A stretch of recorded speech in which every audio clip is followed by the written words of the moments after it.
पुनीत, जी। Big boss से बाहर आना कुछ शॉकिंग नहीं है? बिकॉज जो आपके फ़ैन हैं या जो भी सुन रहे, अरे पुनीत भाई इतनी जल्दी बाहर, या आप अच्छा खेल रहे थे, आप अच्छा वेल प्ले कर रहे थे, अंदर लोगों को एंटरटेन भी कर रहे थे, लोगों को साथ में लेकर भी चल रहे थे, लेकिन जब ये खबर आई कि पुनीत बाहर है, कुछ शॉकिंग सा लगा। इवन मैं भी खुद शॉक रहा। क्या भाई रीज़न क्या है बाहर आने? बहुत पॉलिटिक्स होती है भाई अंदर, और मैं जीवन में कभी भी पॉलिटिक्स का हिस्सा रहा नहीं हूँ। और जो भी मतलब इनको शो में दिखता है, ये फटाके फोड़ रहा है, वो फटाके फोड़ रहा है, ये पॉलिटिक्स हो रही है, तो वो ज़्यादा नज़रों में आता है और वही दिखाया जाता है पब्लिक को। तो हमने तो ऐसा कुछ नहीं किया। हम जब भी सुबह गाना बचा, हमारे में अंदर भगवान ने एक टैलेंट दिया है नाचने का, वो पता नहीं कितना दिखाया। Correct. या तो ये है।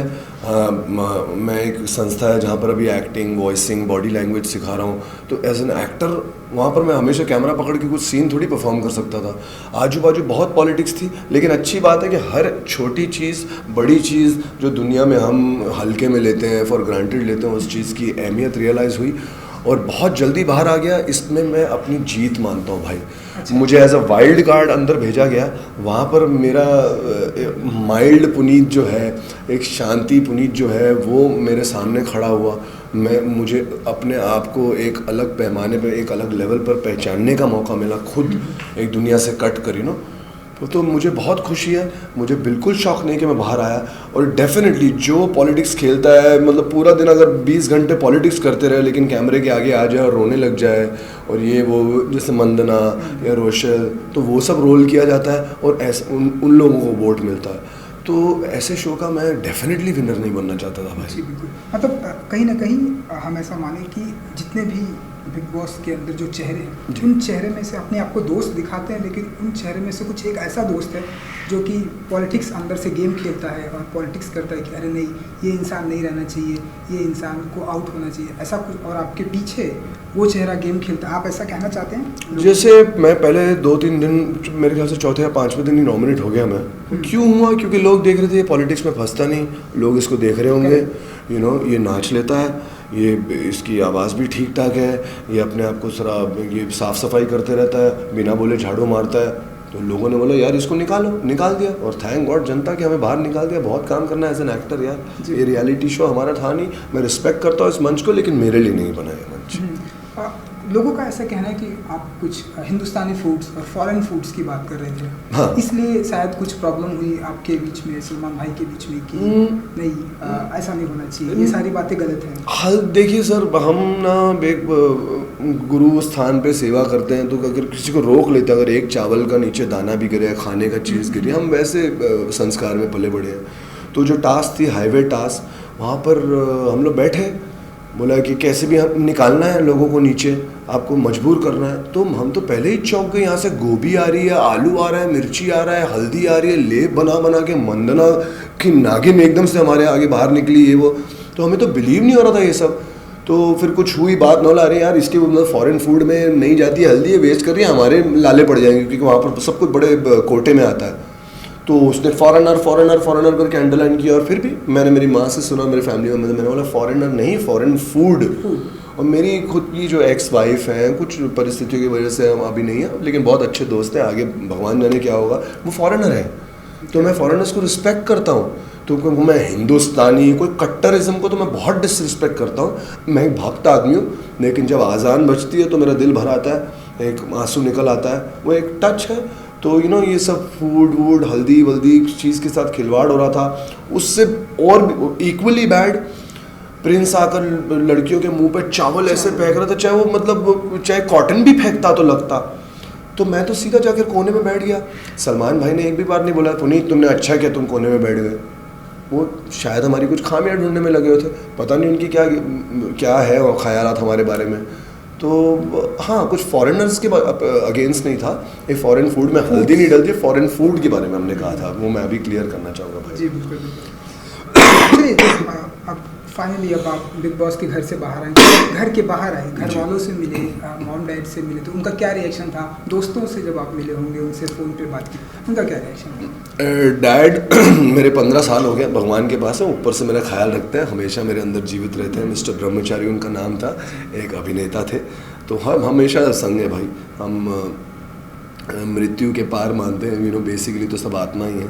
मॉम के आके मैंने चरण चूम के मैं रोने लग गया, क्योंकि 12 दिन में कि मैं और मेरी मॉम साथ में रहते हैं, तो कुछ ऊंची आवाज़ में भी बात कर ली माँ से या ये वो सब वहाँ पर बहुत रियलाइज़ हुआ। कोना पकड़ पकड़ के मैं रोया। सबसे बड़ा पाप तो यही होता है कि अगर आप अपनी माँ से मतलब अनजाने में ये सब गलतियाँ हुई तो बस वापस आएँ और अपनी माँ को जीवन की सारी खुशियाँ देंगे और ऊपर वाला हमारे साथ है।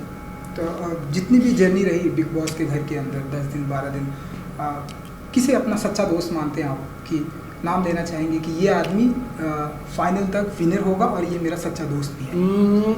सच्चा दोस्त तो पता नहीं, वो तो खैर समय ही बताएगा, लेकिन मुझे मोस्ट जेन्युइन वहाँ पर अमन दिखे। पता नहीं उनके मन में क्या चल रहा था जब भी, लेकिन हमारी बात हुई तो बहुत 1-on-1 थे। और संडे का एपिसोड जैसा कि आप देखेंगे तो उन्होंने मुझे एज अ प्रोडक्ट बेचा। ये हमारी टास्क थी कि भाई के आगे मतलब आप TVC कुछ शो चल रहा है और पुनीत आपका प्रोडक्ट है, तो एज अ प्रोडक्ट वो भी जानते हैं हम में क्या है। थोड़ा स्टंट्स कर लेते हैं हम, डांस कर लेते हैं, गा लेते हैं, अभिनय कर लेते हैं, तो उन्होंने ऐसा ही बेचा। बिग बॉस ने हमें नहीं खरीदा लास्ट तक, बहुत अच्छी बात है उस पॉलिटिकल वातावरण में। आई होप बाहर लोगों ने देखा होगा, और हम बस सर झुका के अपना काम करना चाहते हैं और हमारे प्रोड्यूसर्स डायरेक्टर्स को खुश रखना चाहते हैं, उन्हें हम पर गर्व हो, ऐसा काम करना चाहते हैं बस। तो अमन को विनर मानते हैं? बिल्कुल अमन बिल्कुल विनर है, बिल्कुल लायक है, बिल्कुल लायक है जी, जेन्युइनली वो लायक है विनर बनने के जी। चलिए, अगर फिर से अगर बिग बॉस की तरफ से कॉल आता है कि आप आइए फिर से बिग बॉस के घरों में कुछ दिन बिताइए, तो आप जाना चाहेंगे? कोई पर्टिकुलर रीजन इस तरह से आप डरे हुए हैं कि नहीं अब हम बिल्कुल नहीं जाएंगे? नहीं। कई सारे लोग हैं जो यहाँ पर आकर बात की कि हाँ मुझे जाने का मौका मिला तो मैं 1 या 2 दिन जरूर जाऊँगा।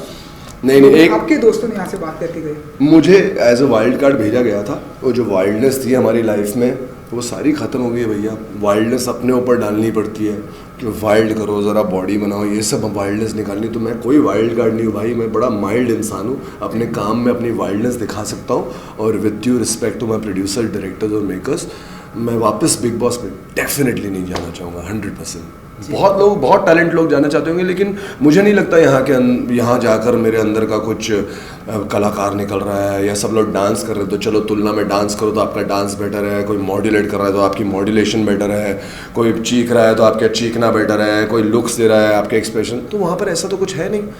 और डेफिनेटली मैं वापस नहीं जाना चाहूँगा। चलिए, ये जो सलमान खान, इनके बारे में क्या कहना चाहेंगे आप? यार ये तो स्टार आदमी है, लेकिन मुझे ऐसा लगा कि कुछ पर्सनल लेकर बैठे थे हमारे अगेंस्ट, लेकिन पर्सनली आपके अगेंस्ट? हाँ, पहले एपिसोड में भी दिखा, और कुछ चैनल वालों ने भी कहा कि और क्या पुनीत तुम बाहर निकलोगे, शाहरुख खान सलमान खान तुम पर बोनी लगाएंगे। मैंने ये कहीं नहीं कहा ऐसा, और इनफैक्ट चैनल वाले भी मुझे बोल रहे थे उनकी उस बात का कुछ तुक ही नहीं बना, क्योंकि मैंने जब कहा नहीं, जब मैंने एक्शन किया नहीं, तो उनका रिएक्शन ही कहाँ से आया। और उन्होंने कभी मुझे, तो जो है लड़कियां, उन्होंने बोला कि उनको समझ ही नहीं आया उन्होंने क्यों बोला, कैसे बोला, क्या। लेकिन दुआएं हैं, एक बीइंग ह्यूमन का बहुत अच्छा बैग दिया है, और काफ़ी चीज़ें हैं उसमें, और स्टार आदमी है, रिस्पेक्ट है। कल को बस हम तो यही चाहते हैं, हमें एज अ प्रोड्यूसर फ़ोन करें और हम उनके लिए अच्छे अच्छे किरदार करें।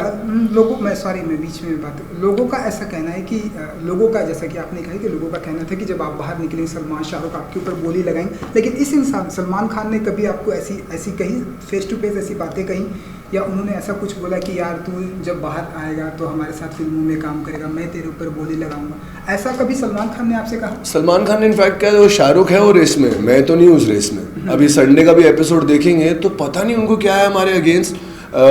2 लड़कियां, कौन, ग्रेसी और ये जरीन वो आए थे कल, वो love hate story, Zareen Khan, correct, वो लोग आए हुए थे। तो हमने जो टैलेंट दिखाया हमारी किक 9 फुट 9.5 फुट की बॉटल को किक मारा, तो हमारी कोई बोनी लगी, उन्होंने लगाई 15,000 रुपये। ठीक है, तो हमने बोला चलो भाई, तो फिर वापस बोले हाँ 15,000 तो है, लेकिन 1.5 लाख रुपए इसको झेलने का देना पड़ेगा। तो हमें समझ नहीं आया हमने ऐसा क्या कर दिया उनके साथ जो हमारे प्रति ऐसा हो रहे थे। तो हमें तो डेफिनेटली लगा, और जहाँ तक मेरा ख्याल है हमने 2-4 लोगों से सुना है कि मंडना के प्रति डेफिनेटली कुछ है साइड, सलमान भाई की या शो की या किसकी पता नहीं, लेकिन डेफिनेटली उसको। और मैं चाहता हूँ, मैं इस इंडस्ट्री में पैदा हूँ, एक एक्टर का बेटा हूँ, हमें पॉलिटिकल लोग नहीं चाहिए यहाँ पर, हमें अच्छे इंसान चाहिए, टैलेंटेड इंसान चाहिए।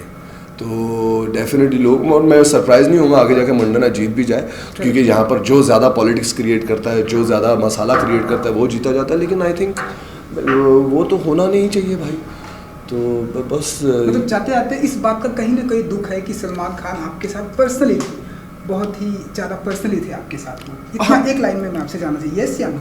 यस, पर्सनली नेगेटिव थे वो हमारे प्रति, और हम डेफिनेटली फिर भी उनको अपनी तरफ से सिर्फ प्यार कर सकते हैं। हम क्यों नेगेटिविटी हो, हम तो बस यही चाहेंगे कल को उनको रियलाइजेशन हो कि हाँ यार ये एक्टर का बेटा है, इसको अलग अलग किरदार दो और बस काम करो, बस और क्या करना भैया। चलिए जाते आते आपके कुछ हमने सुना है कि कुछ प्रोजेक्ट भी हैं जो आने वाले हैं, कुछ फिल्में भी आने वाली हैं, उसके बारे में अगर आप व्यूवर्स को बताएं। मेरी एक फिल्म अभी कंप्लीट हुई है जाने से पहले, लाइफ बिरयानी, एक कॉमेडी फिल्म है, बहुत अच्छी फिल्म बनी है, माइंड ब्लोइंग राइटिंग है और आउट एंड आउट कॉमेडी है। 4 लोगों की कहानी है जिनकी नॉनवेज खाने के प्रति हवस जो है और पॉकेट में 2 रुपए नहीं है, और वो कैसे अपना पूरी जर्नी चलते हैं। Full out and out comedy और बहुत अच्छा लिखा गया है, और वो एक फिल्म रिलीज़ होने वाली है। 2 फिल्में हमने खोई थी, अभी तक किसी को फ़ोन नहीं लगाया, देखते हैं वो खोई है या नहीं खोई है, और फरवरी में एक शुरू होने वाली है। फिल्म का नाम कौन सी? जो खाने के ऊपर लाइफ बिरयानी है फिल्म का नाम। शैलेश चंद्र ठाकुर उनके प्रोड्यूसर हैं और विवेक श्रीवास्तव डायरेक्टर हैं। Thank you so much. Thank you very much. कुछ लोगों को आप अच्छे लगोगे, कुछ लोगों को आप अच्छे नहीं लगोगे, कुछ लोगों का आपका ये सवाल अच्छा लगेगा, कुछ लोगों को नहीं लगेगा। तो हमको इस वक्त आपने ये सवाल पूछा, हमको बहुत अच्छा लग रहा है, बट हर एक की ओपिनियन है, एंड